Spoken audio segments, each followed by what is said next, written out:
जाने वो कहाँ होंगे। और भगवान मेरे बेटा कैसे होगा। एकदम से कहने लगी, सुन, प्यार में बड़ी ताकत है। अगर तू प्यार से उस गुरु की उपासना करे तो वो तुझे जरूर प्राप्त हो जाएगा। बंधुओं, उसी दिन से रानी अंबादे जो है महान योगी गोरखनाथ जो था उसके चिंतन में लीन हो गई। इधर गोरखनाथ जी बंगाल से चले और बंगाल से चल करके मेरे भगवत प्रेमियों आ गए राजा शंखपति की बगिया में आकर के 1400 चेलों के साथ उन्होंने अपना पड़ाव डाल दिया। और एक लड़की ने जो ये समाचार सुना तो भाग करके रानी अंबादे से कहा, ओरी बहना काम बनेगा। कहा जो उसने सुना है कि गुरु गोरखनाथ जी आ गए। तो बंधुओं, आज रानी अंबादे बहुत प्रसन्न हो गई और डोली सजाई और कहा, बोली, गुरु गोरख बगिया में आए गए के चलो देखिए।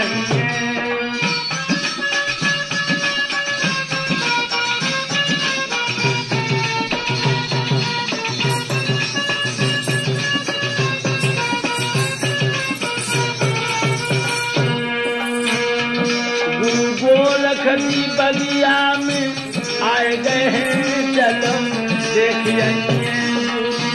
गोरख बगिया में आए गए हैं चलो देखिए।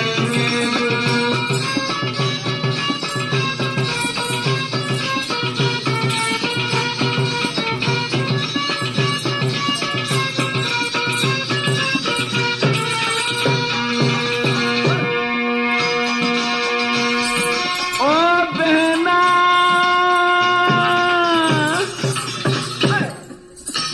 बहुत दिन न की आस मोह लगी है।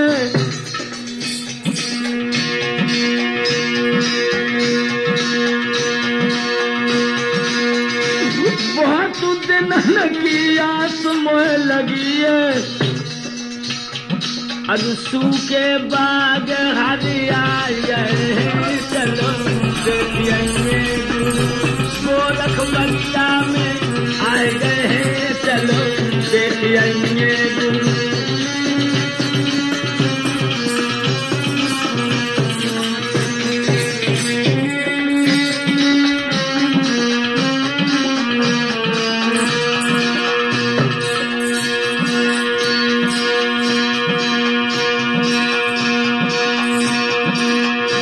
चंपा सखी को संग में लगायो,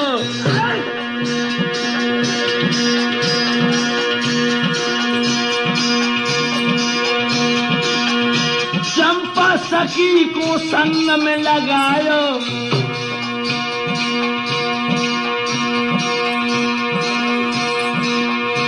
मीरा को जब बलहार से बुलायो।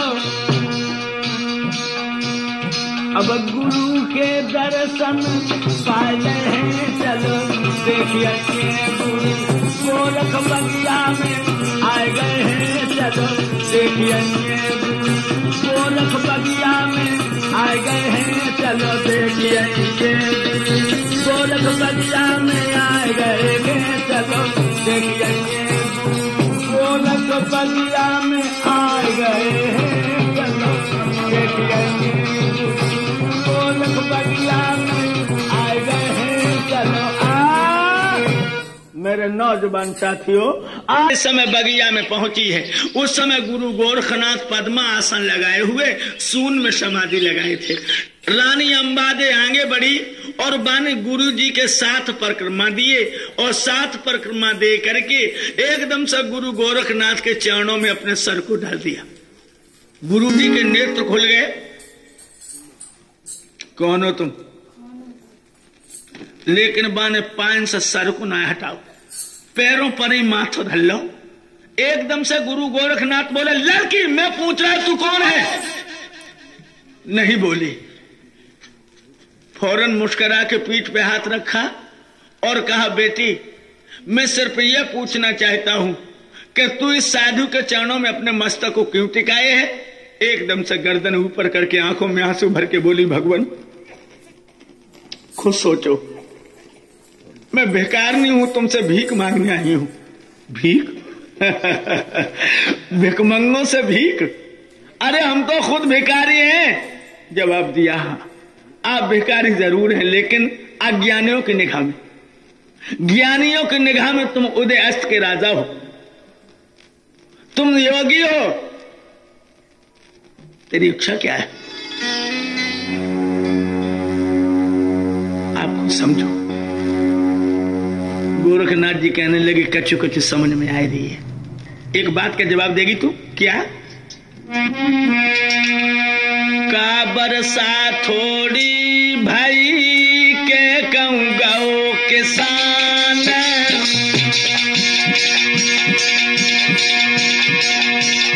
देखिए कितने निशाने की बात पूछी गोरखनाथ ने। का बरसा थोड़ी भाई के कहूं गाओ किसान, सही खेत बंजर पड़ो कहालती भगवान।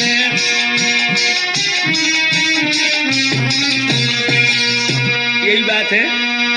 आंखन में आंसू भर के बोली, समझ तो गए हो भगवान, अब सुनो। ना बरसा थोड़ी भाई ना कहूं गाओ किसान, खेत बीजोड़े नहीं सुनिए संत सुजान, खेत बीजोड़े नहीं सुनिए संत सुजान।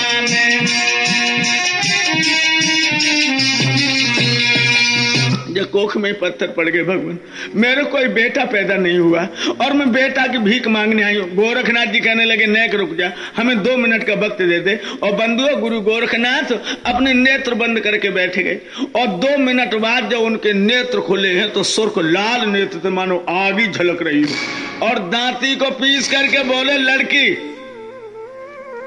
एक जन्म की कौन कहे, तेरे 7 जन्म तक कोई संतान नहीं। बंधु, ये मालूम पड़ा है रानी अंबादे के खोपड़े पर बम फट पड़ा हो और एकदम से सिसकी भर के बोली, हमें एक बात बताओ भगवान, वो कौन सा हमसे पाप बन गया है जो मेरे 7 जन्म तक कोई संतान नहीं होगी? बात एक है, तूने पूर्व जन्म में कोंच नाम के पक्षी के 7 बच्चे मार डाले थे और उस पक्षी का श्राप है कि 7 जन्म तक तेरी कोख से कोई संतान पैदा नहीं हो सकती। बंधुओं, एकदम से रानी अंबादे कहने लगी, भगवान, अगर मेरी कोख से कोई संतान नहीं पैदा होगी तो मैं लौट करके अब अपने पिया के आंगन में नहीं जाऊंगी और आपके सामने अपने प्राणों को छोड़ दूंगी। इतना कहकर के उसने निकाली अपनी कमर से कटारी को और जो छाती पर रखा सो गुरु